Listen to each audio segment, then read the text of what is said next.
Let's discuss psychology. But what is psychology first? Psychology is the scientific study of the mind and behavior. Psychologists are actively involved in studying and understanding mental processes.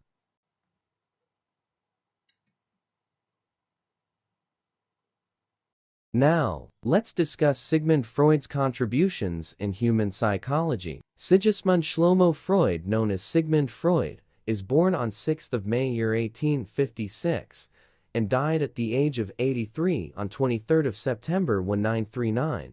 He was a late 19th and early 20th century neurologist. Freud was an Austrian neurologist and the founder of psychoanalysis, a clinical method for evaluating and treating pathologies in psyche through dialogue between patient and a psychoanalyst. He is known for psychoanalysis, including the theories of id, ego, superego, Oedipus complex, repression, and defense mechanism. Sigmund Freud is acknowledged as the father of modern psychology and primary developer of the process of psychoanalysis.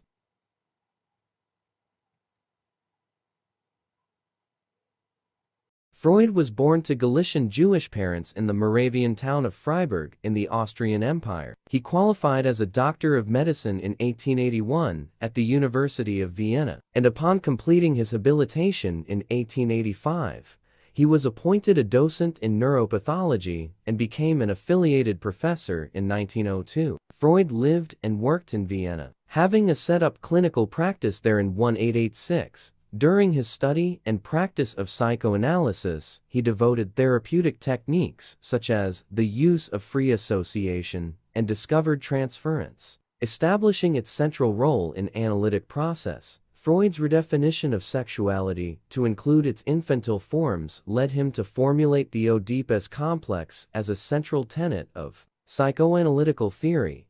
His analysis of dreams as wish fulfillments provided him with models for the clinical analysis of symptom formation and the underlying mechanism of repression. Where in this groundwork, Freud elaborated his theory of the unconscious and went on to develop of a psychic structure comprising id, ego, and superego. Freud postulated the existence of libido, sexualized energy with which mental processes and structures are invested and which generates erotic attachment, and a death drive, the source of compulsive repetition, hate, aggression, and neurotic guilt. In his later work, Freud developed a wide-ranging interpretation and critique of religion and culture.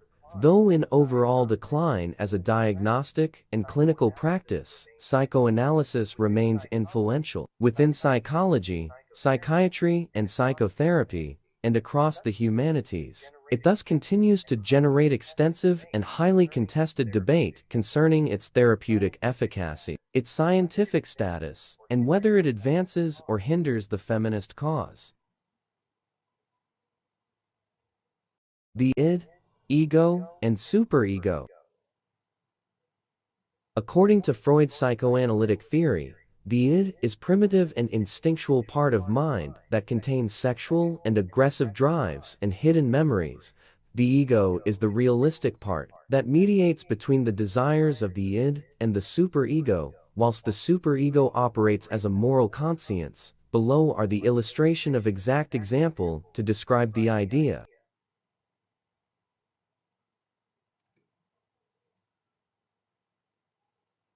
Oedipus complex. Oedipus was the term used by Sigmund Freud.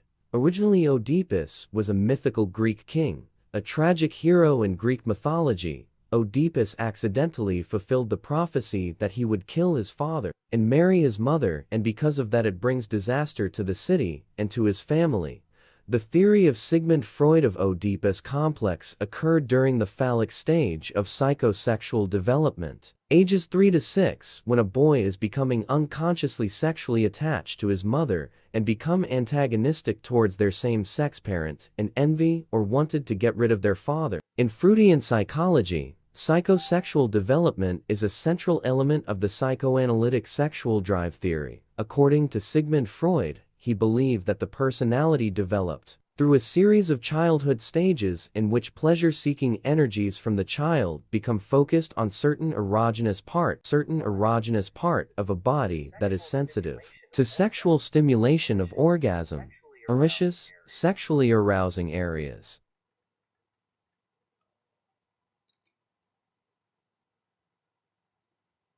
The psychosexual stages of development.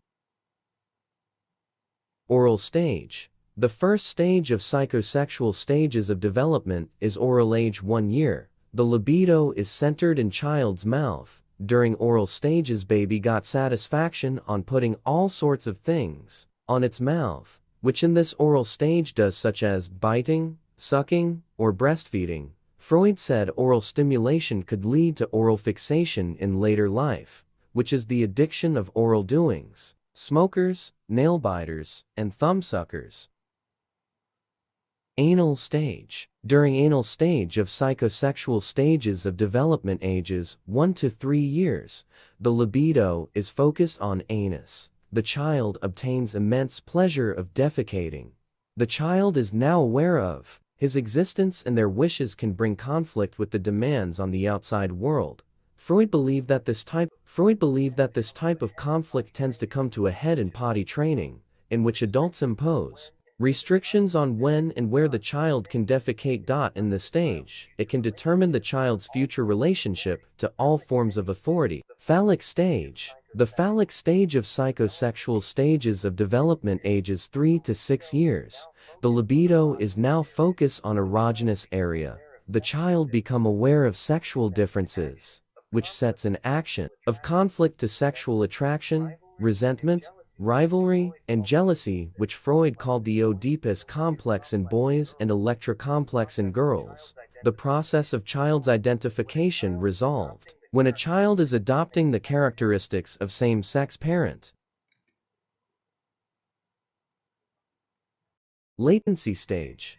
Latency of psychosexual stages of development ages 6 years to puberty. During this stage, the libido is dormant, and no further psychosexual development takes place. Freud thought that during latent stage most sexual impulses are restrained, and the child's energy can divert into developing new skills, knowledge, and talent. Genital stage. The last stage of Freud's psychosexual stage of development is genital stage. From puberty to adult, genital stage is when adolescent sexual experimentation obtains, committing in a one-on-one relationship during 20s.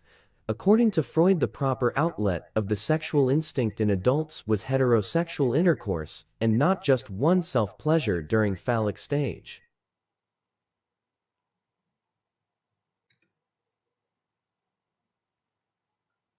Repression and defense mechanism. Repression is the unconscious blocking of unpleasant emotions, impulses, memories, and thoughts from your conscious mind.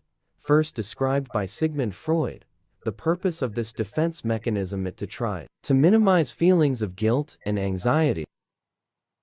Freud's 3 defense mechanism in psychoanalytic theory, any of a group of mental processes that enables the mind to reach compromise solutions to conflicts that it is unable to resolve. The process is usually unconscious, and the compromise generally involves concealing from oneself internal drives or feelings that threaten to lower self-esteem or provoke anxiety. The concept derives from the psychoanalytic hypothesis that there are forces in the mind that oppose and battle against each other. The term was first used in Sigmund Freud's paper, The Neuropsychosis of Defense, 1894. Defense mechanism in psychology.